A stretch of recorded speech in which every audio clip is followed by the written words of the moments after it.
We do. We have one more speaker, JulieAnne Cross, one of our board members. Is a publicist whose clients include the Delaware Children's Museum. I think she's busy with them tomorrow night doing something. Piccola Toscana and Union City Grill. She and her husband, DJ Zip, who was DJing for us earlier, are fixtures around town, staging events all over town. JulieAnne's going to talk to you about helping Wilmington by helping yourself have a good time. JulieAnne Cross.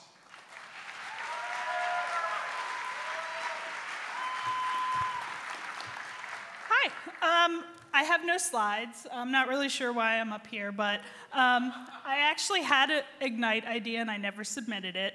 But the things you're passionate about tend to come out in conversation, so at Lee Michael's request, I'm here to talk about 3 things you can do to make an impact in your community.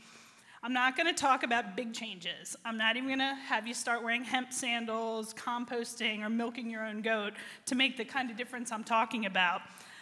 I'm not telling you to spend more money or read books to sick children, but I am going to ask you to think about the people in this room, the ones who run the businesses and institutions that have held this city together during its revitalization. I'll start by telling you about a change I made a few years ago. I liked theater, a little. I'd occasionally drag my husband out to see my theater friends perform in Hedwig and the Angry Inch or Hamlet.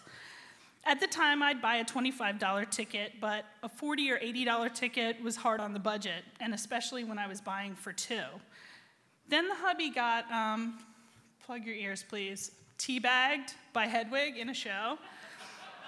So I started buying tickets for 1. It kind of made my resolution a little easier, so I vowed that I would go to 1 show every month, budget be damned. These days, thanks to City Theater Company, Delaware Theater Company, the DuPont Theater, and New Candlelight, I'm hitting 3 or 4 shows a month, and sometimes 3 in a week. Of course, Zip doesn't know every time I take my son to a big splashy musical, it costs me $150. Well, now he does. Change number 2. When Wilmington After Work started in 2008, Wednesday happy hour became a habit for me and my friends. At first, Deep Blue's $3 tapas and $2 beers drew us in. Then happy hour turns into dinner, and the next thing you know, a $15 happy hour tab turns into a $40 tab. But it all started with a $2 draft. Now, let me just say in not so diplomatic terms that buying a $2 light beer at the Apple Bottoms at the mall is not doing much for your community. But buying even a discounted Twin Lakes or 16 Mile draft at an independently owned restaurant is. And when you need something, a charity donation, a meeting space, these businesses are the ones who can say yes without getting approval from corporate. So look at the $20 in your wallet and think about where you'll spend it. Will it be a sub shop with 3,000 franchises and an owner that doesn't live here? Or will it be a mom and pop shop?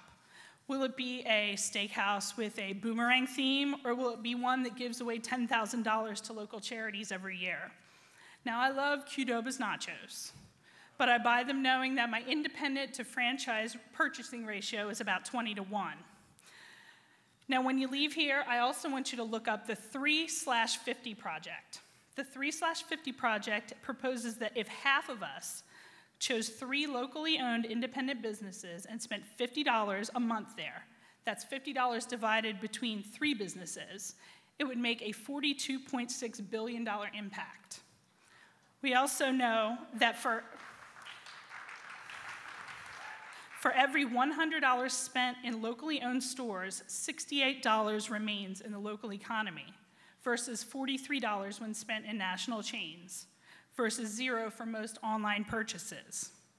So Mother's Day is coming. Why not visit the 9th Street Bookshop or Nzinga's shop at 827 Market for jewelry? Kid's birthday, go to Yo-Yo Joe's.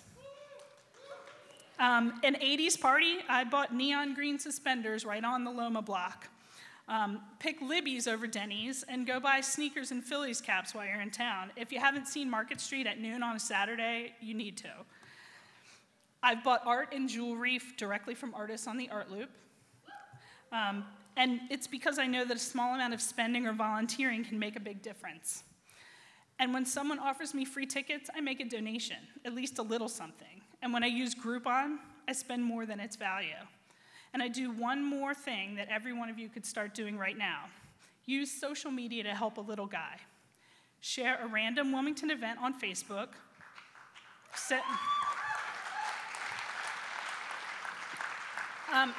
I suggest sending people right next door to the History Museum for the Steppin' Out exhibit. It's amazing. And if you do follow Friday, use it to highlight the arts. Pick something, pick a team, get on board, highlight anything. So there are my 3 things. 1, make something you enjoy a regular habit. 2, make your regular spending beneficial to your community. And 3, give the underdog a shout out online. It'll pay off.